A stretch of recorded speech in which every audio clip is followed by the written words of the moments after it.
তৃণমূলও এই ষড়যন্ত্রে সঙ্গে যুক্ত আছে। কারণ ভাইপো মাঝে মাঝেই বাইরে যায়। শান্তি সেনার নাটক করেছেন শান্তি সেনা।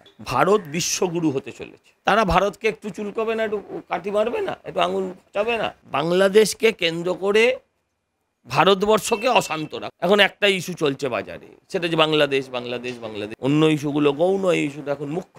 তাই আমরা ওটা নিয়ে যাচ্ছি। এটাতেই আনন্দ পাচ্ছে তৃণমূলের একাংশ, আনন্দ পাচ্ছে। তৃণমূলও এই ষড়যন্ত্রে সঙ্গে যুক্ত আছে। কারণ ভাইপো মাঝে মাঝেই বাইরে যায়। উনি কেন্দ্রীয় সরকারের এটার বিরুদ্ধে রাস্তায় নামুন, আমি হাঁটবো, আমরা হাঁটবো ওনাদের সাথে। উনি কেন্দ্রীয় সরকারের বিরুদ্ধে রাস্তায় নামুন এই নিয়ে, যে কেন্দ্রীয় সরকার কেন মুখ খুলছে না, এই নিয়ে রাস্তায় নামুন। বিধানসভাতে তিনি বললেন যে যেভাবে বাংলাদেশে সংখ্যালঘুদের অত্যাচার হচ্ছে সেটা নিন্দনীয়। তো তার মুখে শান্তি সেনার নাটক করেছেন শান্তি সেনা। শান্তি সেনা এমন একটা সেনাবাহিনী, আপনি শুনে ভাবলেন ওরে বাবা বিরাট ব্যাপার, সেনাবাহিনী যাবে। হিন্দুরা ভাবলো সেনাবাহিনী যাবে, আর মুসলমানকে বোঝালেন শান্তি সেনার হাতে বন্দুক থাকে না, ফুলের তোড়া থাকে। শান্তি সেনা কাউকে গুলি করে না, শান্তি সেনা কারোর সঙ্গে যুদ্ধ করতে যায় না। মানে মুসলিমকে বুঝিয়ে দিলেন এমন সেনা পাঠালাম, যে সেনা তোদের কোনো কামড়াতে পারবে না। আর হিন্দুরা ভাবলো যে এমন সেনাবাহিনী আসছে মানে আর আমাদের কোনো চিন্তা। এটা হচ্ছে না পলিটিক্যাল জাগলারি। সে তো যাবেই, সে তো যাবেই। শুনুন, এগুলো পুরোটাই হচ্ছে একটা আন্তর্জাতিক পলিটিক্স। ভারত বিশ্বগুরু হতে চলেছে, ভারত বিশ্বগুরু হবার পথে। তো বিশ্বগুরু হতে গেলে আজকে যারা বিশ্বের অন্য শক্তিধর দেশ, তারা ভারতকে একটু চুলকবে না, একটু কাঠি মারবে না, একটু আঙুল চাবে না, সেটাই করার চেষ্টা করছে। যে বাংলাদেশকে কেন্দ্র করে ভারতবর্ষকে অশান্ত রাখ। ওই যে ধরুন এখন সব ইস্যু বাদ, এখন একটা ইস্যু চলছে বাজারে, সেটা যে বাংলাদেশ বাংলাদেশ বাংলাদেশ নিয়ে আমরা পড়ে স্বাভাবিক। সেখানে হিন্দুদের ওপর যা হচ্ছে, সেখানে বাঙালিদের ওপর যা হচ্ছে, তাতে আমাদের প্রতিবাদ করতেই হবে। আমরা অন্য ইস্যুকে ভুলে গেছি, অন্য ইস্যুগুলো গৌণ, এই ইস্যুটা এখন মুখ্য। তাই আমরা ওটা নিয়ে যাচ্ছি। এটাতেই আনন্দ পাচ্ছে আজকে চীন, কোথাও পাকিস্তান, আমেরিকার আগের সরকার, এরা আনন্দ পাচ্ছে। তৃণমূলের একাংশ আনন্দ পাচ্ছে, কারণ তৃণমূলও এই ষড়যন্ত্রে সঙ্গে যুক্ত আছে কিনা আমি জানি না। কারণ ভাইপো মাঝে মাঝেই বাইরে যায়।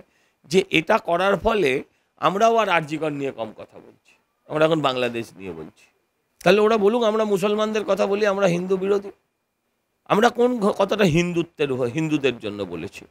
আমরা হিন্দুত্বে বিশ্বাস করতে পারি আমাদের দলের একটা বড় সংখ্যার অংশ, কিন্তু রাষ্ট্রের ক্ষেত্রে আমরা প্রকৃতভাবে ধর্মনিরপেক্ষ। আজকে আপনি বলতে পারবেন 3 তালাকের থেকে বড় মুসলিম কালা কানুন আর কি কিছু ভারতবর্ষের জন্য ছিল? সেই 3 তালাক তোলার পেছনে আমাদের হিন্দুদের কি গেল এলো? আমাদের হিন্দুদের কি গেছে এসছে?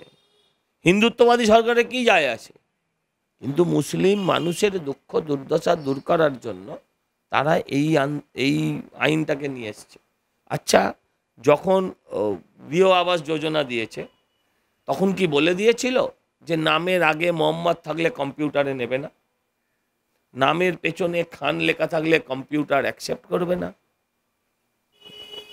ভ্যাকসিন দেওয়ার সময় বলে দিয়েছিল যে মুসলমানদের ভ্যাকসিন দেবে না। 100 দিনের কাজ দেওয়ার সময় বলে দিয়েছিল যে সেই কাজে মুসলমানদের নেওয়া হবে না। সবার জন্য কাজ দেওয়া হয়েছে। হ্যাঁ, তৃণমূল সবার টাকা চুরি করেছে, ফলে এখন সবাই বঞ্চিত হয়েছে। ওখানেও হিন্দু মুসলমান নেই। আমাদের পতাকায় অর্ধেকটা গেরুয়া, মানে গেরুয়ার ওপর এদের বিদ্বেষ স্বামীজির তোমার সময় থেকে মনে হয় তাহলে শুরু হয়েছে। কারণ স্বামীজিও তো গেরুয়া পড়েন।